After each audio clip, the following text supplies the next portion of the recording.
यार मेरा ना अभी जस्ट कंसीव ही हुआ था और मैंने ना गलती से अनानास खा लिया, क्या मेरा मिसकैरेज हो जाएगा? तेरा तो अभी दूसरा महीना चल रहा है, मैंने तो तीसरे महीने में गलती से पपीता खा लिया है, क्या मेरा भी मिसकैरेज हो जाएगा? अरे नहीं, पपीता और अनानास खाने से मिसकैरेज नहीं होता। अगर आपने ज्यादा चाय और कॉफी पी ली ना, तब तो आपका पक्का मिसकैरेज होना है।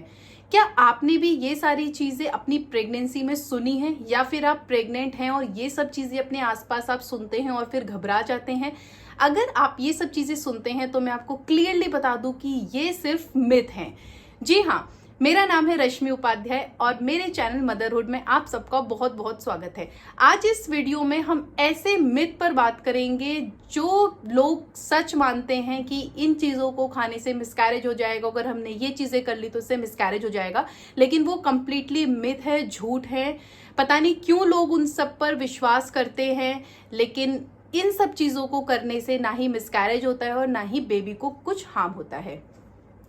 सबसे पहले हम ये जानते हैं कि मिसकैरेज होता क्यों है। देखिए, प्रेगनेंसी में कुछ भी खाने से या फिर कोई भी एक्टिविटी करने से मिसकैरेज नहीं होता है। 99.9% तो मिसकैरेज नहीं होता है। मिसकैरेज होने का जो सिंपल सा तरीका होता है वो ये होता है कि अगर आपके क्रोमोसोम्स में कुछ एबनॉर्मेलिटीज है, अगर वो सही तरह से उनका पेयर नहीं बना है, तो मिसकैरेज के चांस होते हैं। देखिए, एक बेबी को बनने में 23 पेयर क्रोमोसोम्स की जरूरत होती है, यानी कि 46 क्रोमोसोम्स चाहिए होते हैं। 23 मदर से आते हैं और 23 फादर से आते हैं। जब फीटस बहुत छोटा होता है उस समय डेवलपमेंट बहुत तेजी से हो रही होती है। अगर एक भी क्रोमोसोम इधर से उधर हुआ, यानी कि जो 23 पेयर है क्रोमोसोम्स का, दो दो पेयर होते हैं, अगर किसी में 3 हो गए या कहीं पे एक ही रह गया, इस तरह की चीजें जब होती हैं, जिनको जेनेटिक एबनॉर्मेलिटीज कहते हैं, अगर ये चीजें होती हैं तब मिसकैरेज होता है। चाय कॉफी पीने से मिसकैरेज नहीं होता है।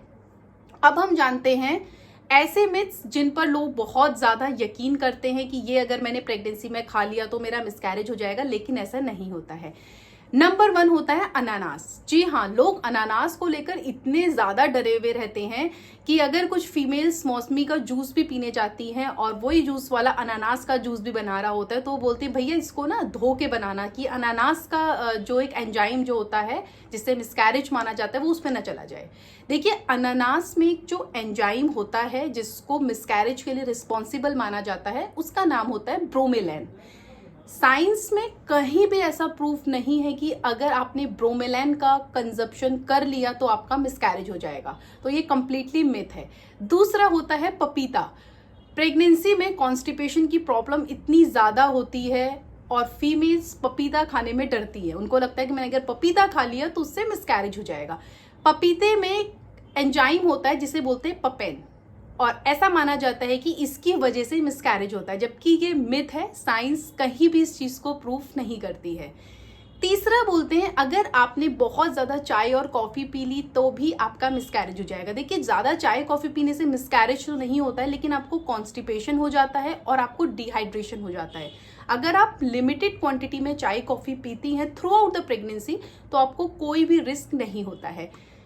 फोर्थ माना जाता है अगर आपने एक्सरसाइज कर ली या फिर आप कुछ फिजिकल एक्टिविटी कर रहे हैं तो आपका मिसकैरेज का चांस बढ़ जाता है। लेडी को बोला जाता है कि शुरू के 3 महीनों में आपको कंप्लीटली बेड रेस्ट पर रहना है या फिर बहुत धीरे धीरे काम करने हैं। ये सिर्फ मिथ है। शारीरिक कोई भी गतिविधि करने से, यानी कि फिजिकल एक्टिविटी करने से, चाहे वो योगा है, व्यायाम है, अगर आप उसको मॉडरेट वे में कर रहे हैं तो मिसकैरेज नहीं होता है। और 5वां माना जाता है कि अगर कोई फीमेल बहुत ज़्यादा सो रही है तो वो भी एक मिसकैरेज का साइन होता है, क्योंकि जब आपका मिसकैरेज हो जाता है तो आपको बहुत ज़्यादा नींद आती है। ये भी कंप्लीटली मिथ है। इन चीज़ों पर आप बिल्कुल भी भरोसा नहीं करें। अगर आपकी प्रेगनेंसी जस्ट स्टार्ट हुई है या फिर आप अंडर 3 मंथ्स में, यानी कि अपनी फर्स्ट ट्रिमेस्टर में हैं, तो ये मिथ्स आपको स्ट्रेस दे सकते हैं, आपको परेशान कर सकते हैं। इन चीज़ों पर आपको बिल्कुल भी विश्वास नहीं करना है। अगर कोई चीज़ आपको बहुत ज़्यादा हिट कर गई है ना, यानी कि कोई भी एक चीज़ बार बार आपको बोली जा रही है, तो आप अपने डॉक्टर से उस चीज़ को कंफर्म कर सकते हैं। कमेंट्स बॉक्स में ज़रूर बताइएगा कि क्या आप भी इन सब मिथ्स में से किसी ऐप पर भरोसा करते हैं या फिर आपकी जब प्रेगनेंसी हुई होगी तो आपके इन सब चीज़ों पर क्या थॉट रहे थे। वीडियो अगर पसंद आई हो तो लाइक ज़रूर कीजिए, चैनल को सब्सक्राइब भी कीजिएगा। थैंक यू, नमस्कार।